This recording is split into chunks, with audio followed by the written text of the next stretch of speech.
The goshawk. 0 to 40 miles an hour in under a second. The fastest acceleration of any bird of prey. Short, rounded wings and a foot-long tail steer through dense forest with unparalleled agility. Yet even she can be outmaneuvered.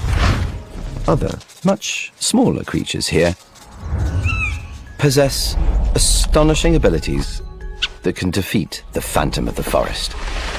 With specialized eyesight adapted to low light, the chickadee is first to spot the airborne threat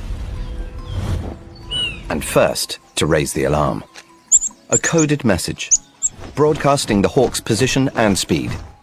Squirrels not only recognize the chickadee's call, they've learned to mimic it almost perfectly. In seconds, the warning is retweeted from one animal to another.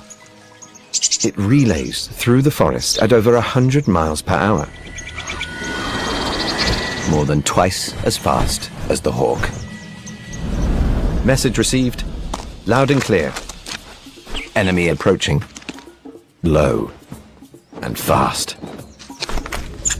When the little guys look out for each other, it keeps them one step ahead. You don't have to be big and tough to survive. What you really need are friends.